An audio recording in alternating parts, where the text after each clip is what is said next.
another one. Oh, you see that? Did you see that? Did y'all just see that happen? That was pretty cool, I must say. So, the first question of the night. Next steps after setting up regression tests, right? So, it says, I am currently working in a startup for the last 5 months as a QA engineer. It's just me and my lead there. It's my first job. Meanwhile, so we are doing manual testing until now. And now our top management has given us the go ahead to implement automation testing. So our current stack is as below. So this is a stack. This is a tech stack they're using. They have front end. We have 3 websites or components primarily. We're using Angular mainly for our website, Vue.js for a separate component, React for part of the website. The backend. We're currently using Go mostly, although one of the components still use Java, and our database mostly runs on SurielDB, whereas one part still uses MS SQL database. All right. Also, we use Benthos to do data streaming and upload data. Are you familiar with Benthos by any chance, Mitch? I never heard of Benthos. And Keycloak for authorization and authentication, and Redis DB as well for token clear cache. Sounds like a pretty legit startup right there. Azure Cloud is our server, by the way. So here we have actually created 7 to 8 test cases, which can be termed as regression tests and integrated into the Azure CI/CD pipeline so that it runs a job on 8 p.m. every day. We are actually confused on what to do next. What? You're confused on what to do next? Well, have no fear because as Mitch said, Superman is here. Well, along with Superman, tech coach Ralph is here as well.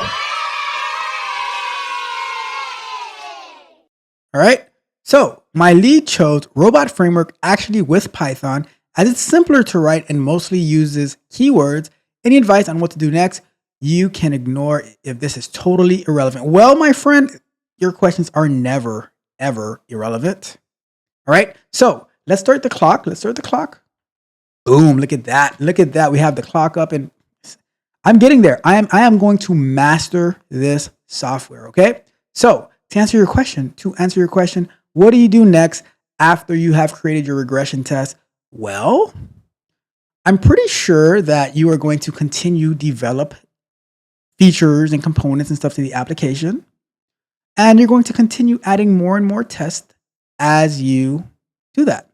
And not to mention, you're also going to be, what would I say, writing more test cases, trying to add more coverage. See, a lot of times we think that we have these regression tests and then that's it, but it's never it. We have to optimize our tests. We need to write cleaner code. We need to implement new features because guess what? Guess what happens? You can become stale in your tests. And then when new development is added and you run your regression test, but what about when the new development does not touch? When the new development does not touch your new features, right? Like it doesn't touch the new development doesn't touch your existing regression tests. So that means that you have to keep up with the development process. So as developers are building new features, you need to add automation. And keep in mind, you shouldn't only have regression tests. The regression tests are the things that are going to be running on a regular basis, but you need to have tests that are going to be available to run. Like let's say you have a full regression, like where it tests everything on the website, which it doesn't have to run all the time, but it needs to run at some type of consistent basis. Because if you I got this from Robert T. Martin, Uncle Bob. He says, if you don't want to know if your site works, or the tests to run are the ones that you want to know works on the site.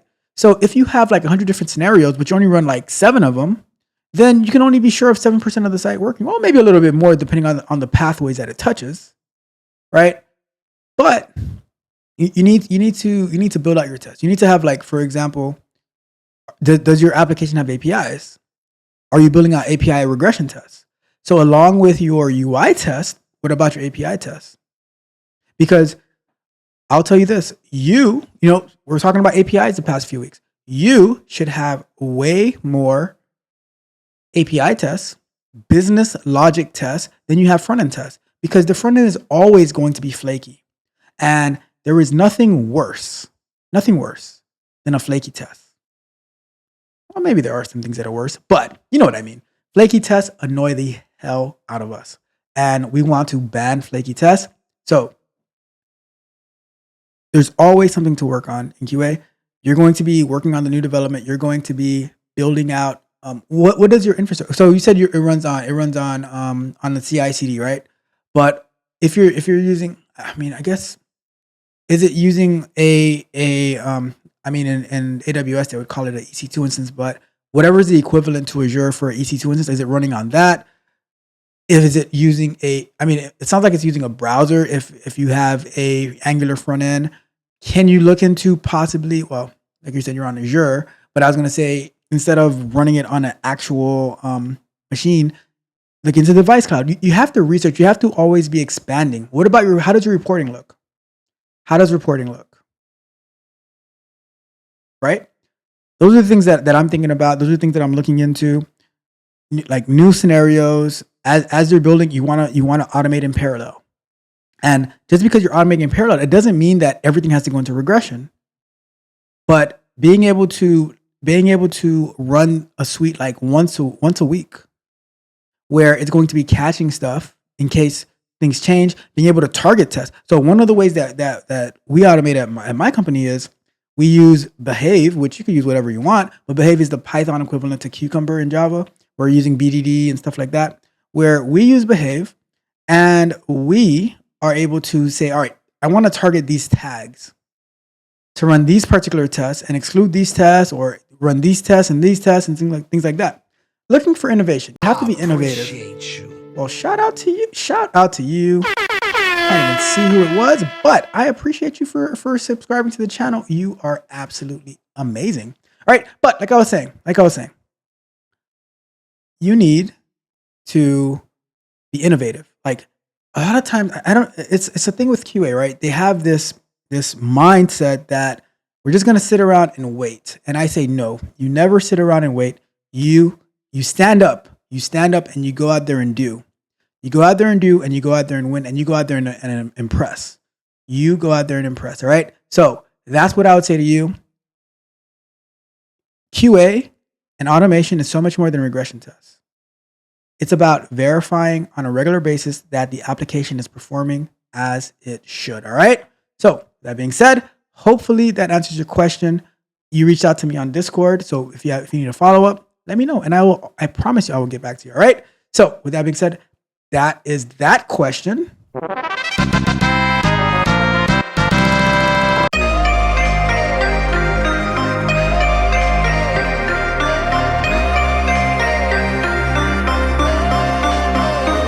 If you enjoyed the fascinating information shared in this video and you want more, be sure to hit the subscribe button to Tech Coach Ralph to be notified for new videos. Enigmatic Joker.